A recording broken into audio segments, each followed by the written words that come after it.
Welcome. Happy Sunday to you. So welcome to my new and latest sermon series, The Visions of Dana Coverstone, based upon the book of Joel. So I want to begin by saying this. What I'm about to share, you can either accept it or you can reject it. You know, this is your choice. I think that at the bare minimum, you need to be aware of what Pastor Coverstone has shared with the world. And this is something that's become phenomenal. It's gone viral all over the world, and it's not an exaggeration. So you should be aware. And if there's a possibility that what the pastor has shared might come true, then we need to be prepared and be ready for what's coming. So again, you can either accept it or reject it. This is my personal analysis of what I think about the matter. So last Sunday, after the conclusion of the sermon at church, I asked the congregation, how many of you have heard about Pastor Coverstone? And it turns out I think I saw maybe 3 or 4 hands. So the vast majority of you have not heard about him. And I think it's important that you are aware of what's going on. Now, if you Google his name on Google, you will hit 171,000 results. Furthermore, if you type his name on YouTube, you will find hundreds of videos talking about the man, talking about his dreams and his visions. Some have taken a pro attitude, and some have taken and are against it altogether. But you'll find a whole bunch of videos about the pastor and his visions and dreams. Not to mention there are countless of articles all over the internet about the man. A whole bunch of articles. Most of them are written by believers. Again, some have taken a pro stand and some have taken an anti-stand against him. And not only that, but he's even gone international. I saw this article from the Manila Times, from the Philippines, talking about his dreams and visions. Again, this man has gone viral internationally. I've also received a number of texts and emails about him. People are asking me, hey, Brother Manny, have you heard about him? Have you seen this video? You need to see the video. And so I have, and I decided, you know what? I'm going to go ahead and do a sermon series about it. I could not fit everything in one sermon. So this is going to be a sermon video. So what do we make of this? What do we make of someone who is claiming to receiving dreams and visions from God? Can this take place in the modern world? Does God still talk to people through dreams and visions in the modern world? And I happen to believe, yes, absolutely yes, without a shadow of a doubt. God does still speak to people through dreams and visions. I happen to believe that Jesus Christ is the same yesterday, today, and forever. So there's no doubt in my mind that Jesus Christ can pick certain individuals and share things with them, visions and dreams about the future. No doubt about it. Furthermore, in Joel chapter 2, verses 28 to 32a, the Bible makes it very clear that God would pour out his Holy Spirit and that people would receive dreams and visions. This is a prophecy that was repeated again by the Apostle Peter in the book of Acts, chapter 2, verses 17 to 18. And Peter, by the way, adds to that prophecy, he adds the phrase, in the last days. You can compare it with the book of Joel. In the last days, he adds to it. So I read a commentary from a pastor saying on the book of that prophecy from Joel, that only applies to Israel. No, it doesn't. No, it doesn't. And if you think so, how do you explain the modern day Pentecostal movement? I'm not a Pentecostal, but I believe it's genuine. It's true. It's real. So anyways, let me share with you the original passage from the book of Joel, chapter 2, verses 28 to 32a. I will pour out my spirit on all people. Your sons and daughters will prophesy. Your old men will have dreams. Your young men will have visions. In those days I will pour out my spirit on those who serve me, men and women alike. I will show wonders in the heavens above and on the earth below. There will be blood and fire and clouds of smoke. The sun will become dark. The moon will turn red like blood. It will happen before the great and terrible day of the Lord comes. Everyone who calls out to me will be saved. So it's very clear that God, according to Peter, that in the last days God will pour out his Holy Spirit, and that people, men and women, young and old alike, would receive dreams and visions. Okay?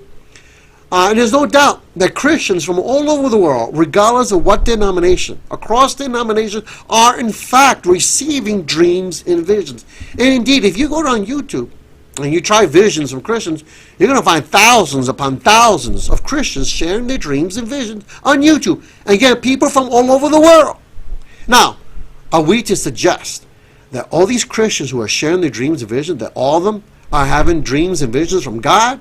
No, I'm not going to say that. But at the same time, we cannot say that all these Christians who are sharing that not one of them is in fact receiving a dream and vision from God. Some of them are in fact receiving authentic dreams and visions from God. I have no doubt about it.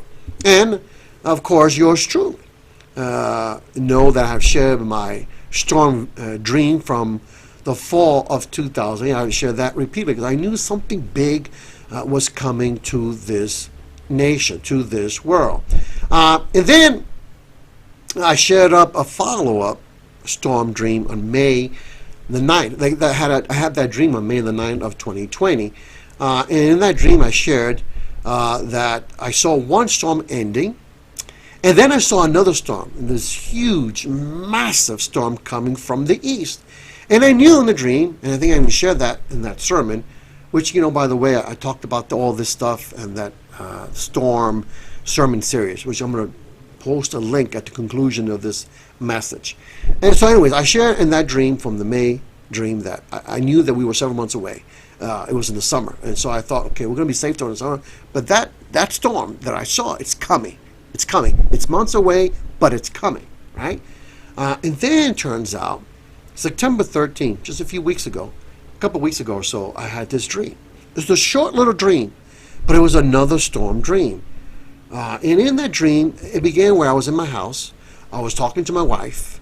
And then my wife tells me, you know what, go throw out the trash. So I gathered the trash and I went to the backyard so I could go to the alley and throw it there in the alleyway where there's some canisters there. So as I was going out the backyard with the trash bag, suddenly I looked up into the sky and I looked above the roof of my house.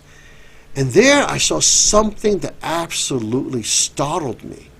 It was just awesome in terms of the size of it all. I saw this huge, and I mean huge, tornado funnel cloud over our city. And I was even thinking, if we try to get in a car and try to outrun it, where would we go? It's so big that I don't know where we'd find a way to escape this tornado that's forming. And it hadn't yet formed completely. The top portion had formed, was well formed, but the middle part was beginning to form.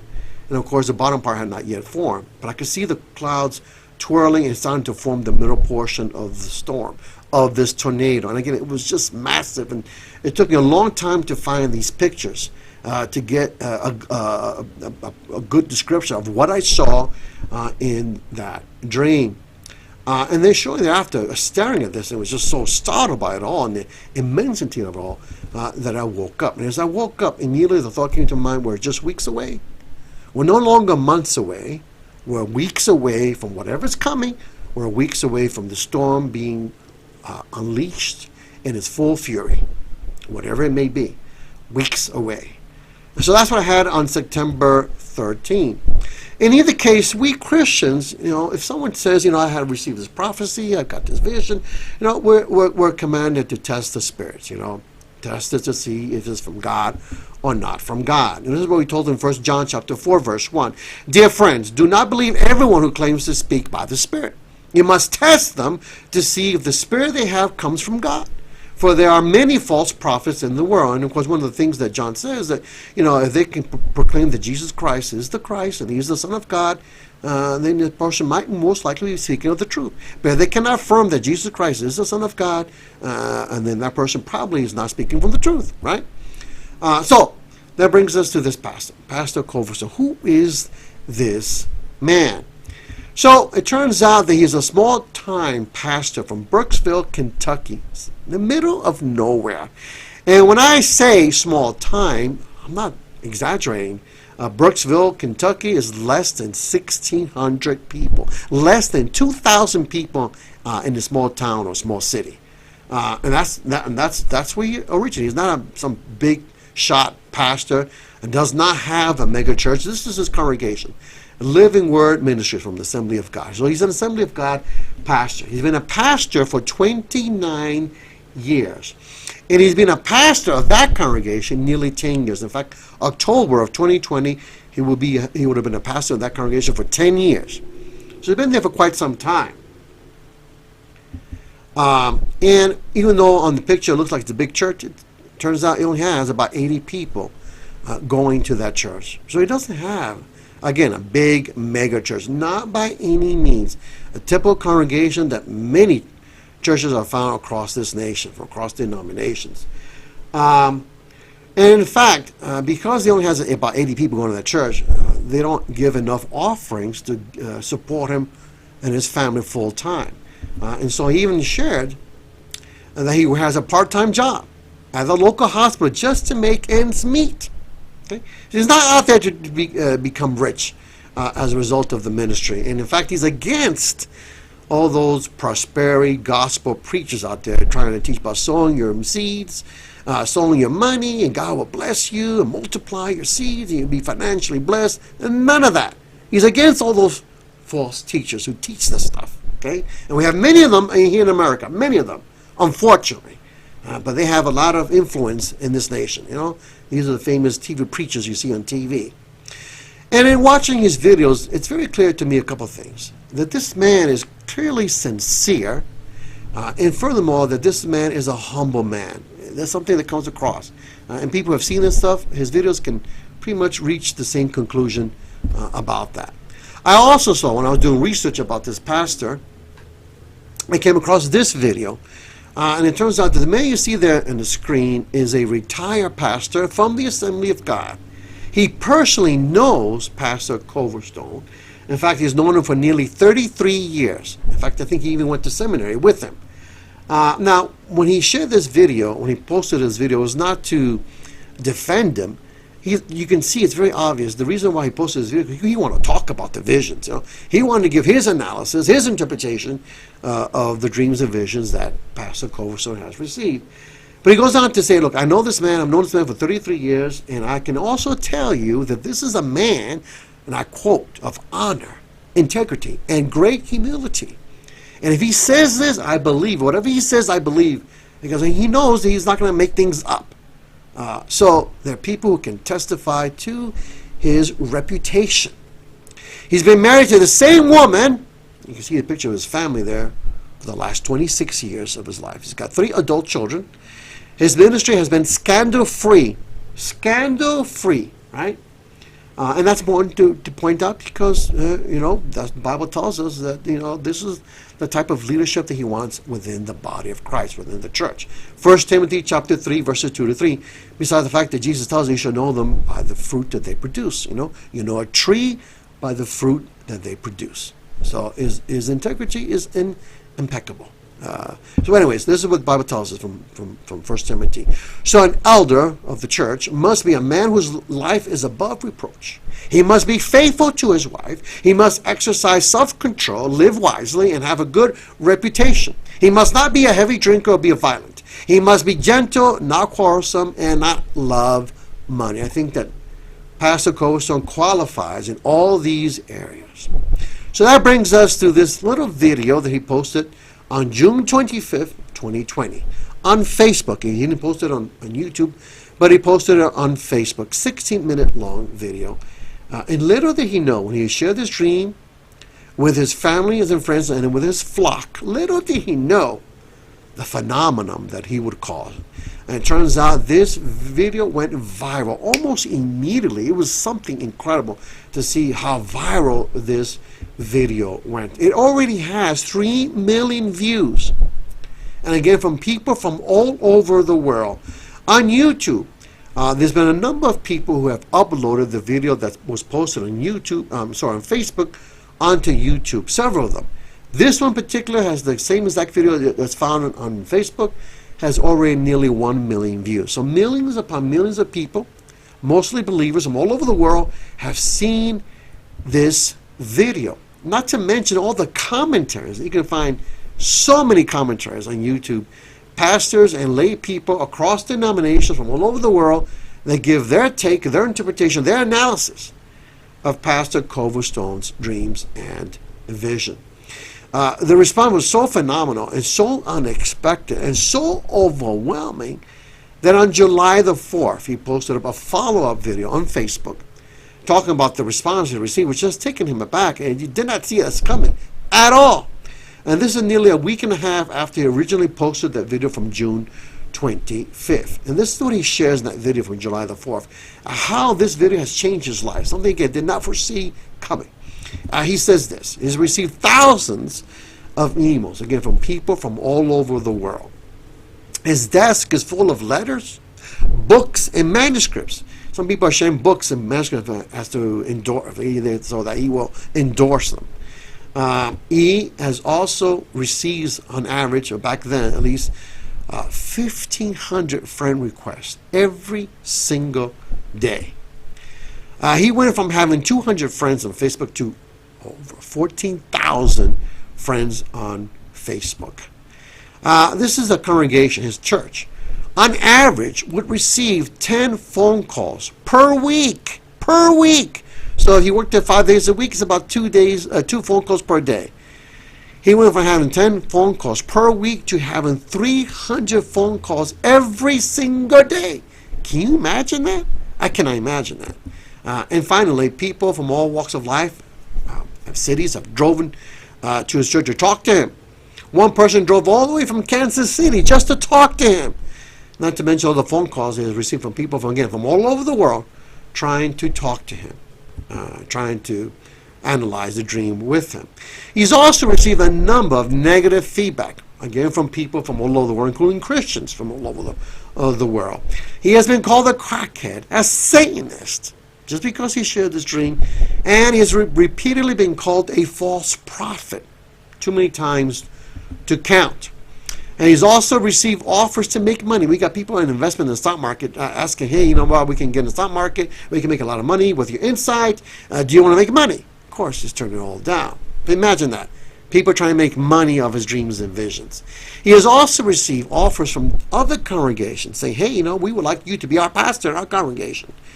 Offers from other congregations. Of course, he immediately deletes those comments on Facebook because he doesn't want his congregation to think somehow it's going to lead them to a bigger congregation.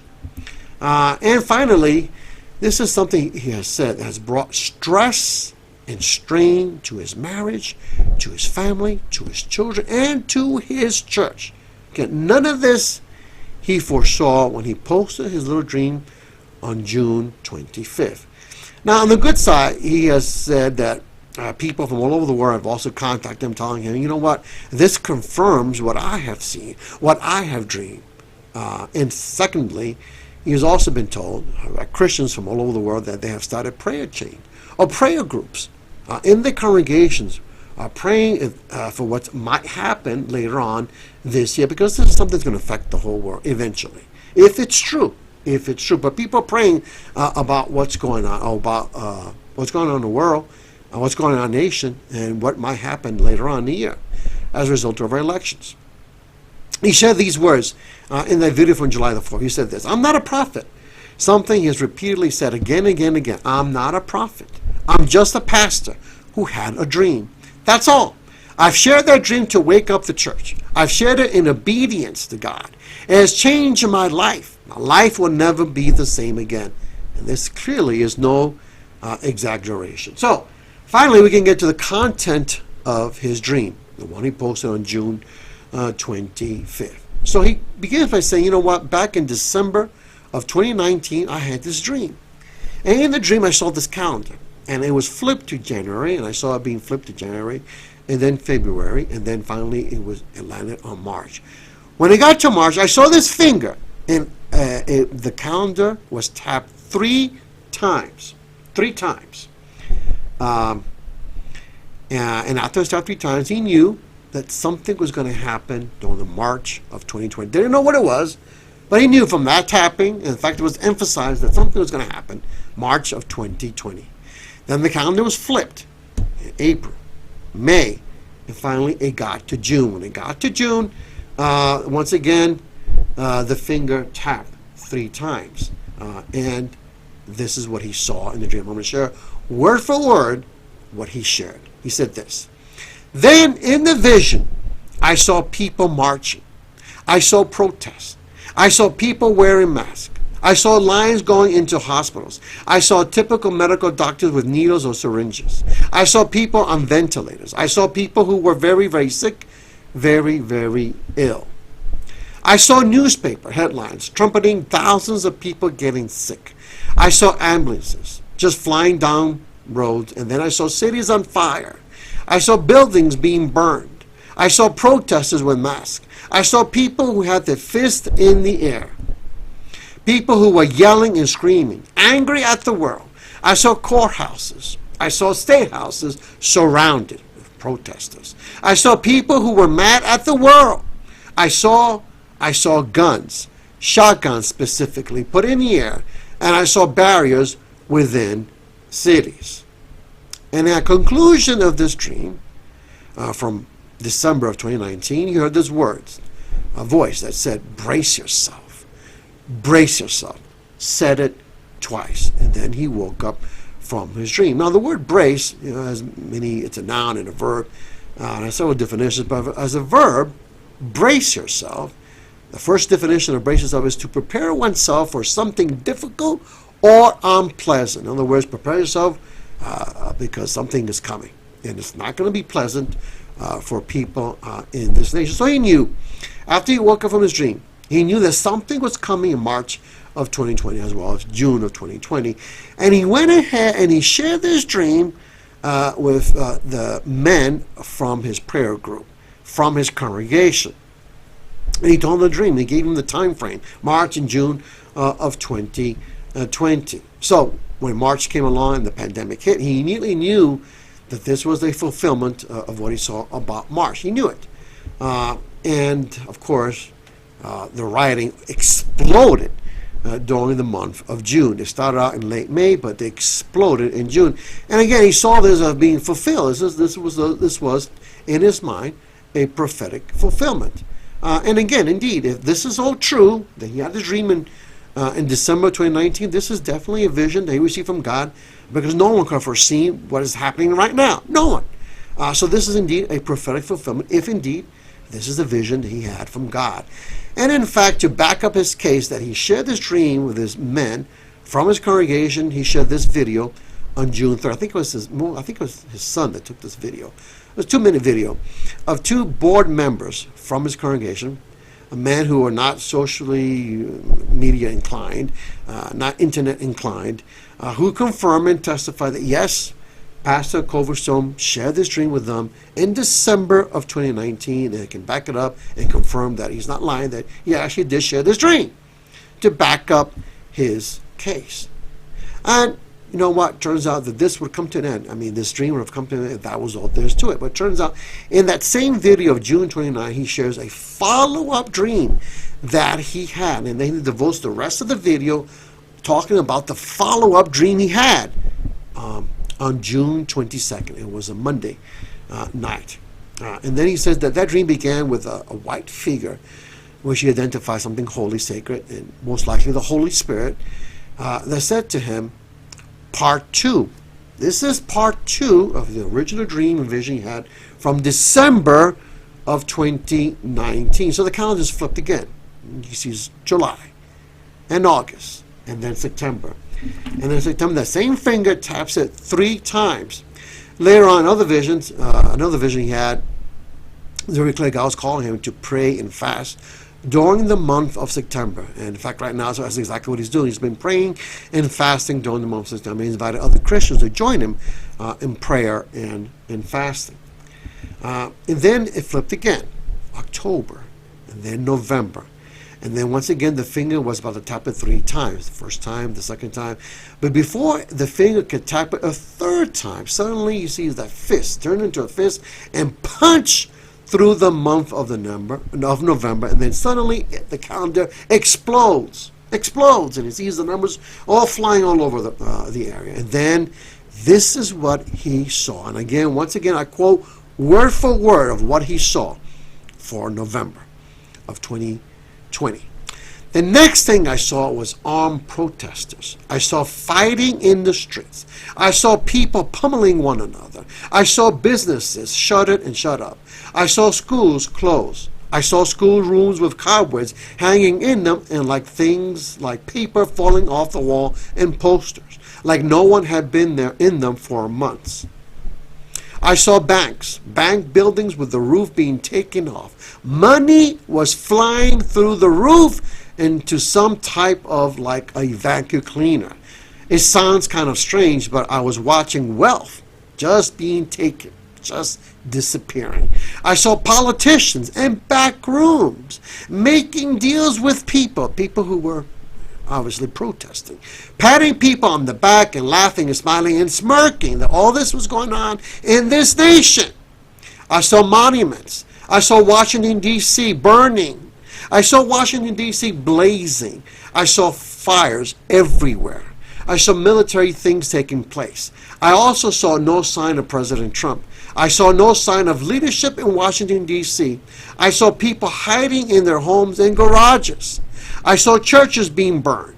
I saw homes being burned. And then at the conclusion of this dream, just like he had at the conclusion of the December 2019 dream, the voice once again spoke and said, brace yourself, brace yourself. That was the end of the dream. Now, the implication is startling. And the implication is, as a result of the election, there might be a potential civil war in this nation as a result of the election. One side not liking the results of the election. It could lead to a potential mini civil war. But also the implication is that there might be a total collapse of our nation, not only from a political point of view, civil point of view, but also from an economic point of view, a total collapse of our nation. Money also will collapse. The stock market also will collapse. That's the implication of the dream and vision that he received. So this is startling if all this is true. It has severe implications for our nation and for the world. Because if the stock market crash, that might cause a Great Depression around the world. So, as you can imagine, this is the reason why this little 16-minute video went viral and why so many people are talking about it. Everybody wants to share their interpretation, their analysis of what this dream and vision might mean. And it turns out that there's more visions. Since the dream he posted from June 22nd, he's had follow-up dreams about other things that are going to take place in other months as well. So I want to share all that next week. There's going to be a part 2 to this sermon series. And in part 2, again, I'm going to share the rest of his dreams and vision that he has received regarding what's going to happen for this nation late this year, even into early next year. And finally, for part 3, I want to talk about, I'm going to do an analysis from a biblical point of view, from a current event, what even some non-believers are saying what might happen to this nation as a result of the election. Even non-believers are saying the same thing. So we're going to do that analysis and even share some of the people who have spoken against them and share why I don't agree with it. Again, from a biblical point of view. So that's going to be for part 3, and then we're going to wrap it up with part 3. So you don't want to miss this sermon series. Again, we'll pick it up again next Sunday and end it in 2 weeks. If you have families and loved ones, you may want to share this video with them, because if this is true, and it's a possibility that it might be true, I'm not saying it is, but if it's true, we need to be prepared for what's coming. We need to be braced for what's coming. So I want to end it with this. From the prophet Amos, chapter 3, verses 6 through 8. When the ram's horn blows, a warning, and back in those days, people would have trumpet blasts to warn people of invasion or something bad. Shouldn't the people be alarmed? Does disaster come to a city unless the Lord has planned it? Indeed, the sovereign Lord never does anything until he reveals his plans to his servants, the prophets. The lion has roared. For us Christians, the Lion of Judah. So who isn't frightened? The sovereign Lord has spoken. So who can refuse to proclaim his message? Indeed, who can refuse to proclaim his message? And indeed, this may be a message from God. So indeed, we may well need to brace ourselves for what's coming soon. Brace yourselves. And may God bless you. May God bless your families and your loved ones. And once again, I thank you all for your continued support. Again, if those who don't know, we're meeting again at the church. And so you're welcome to come if you can. You don't have no underlying health conditions. We'd love to see you. It was so great to see people last Sunday. So please come. And may God bless your families and your loved ones. And I'm continuing to pray for you all. Thank you. And I'll see you next Sunday.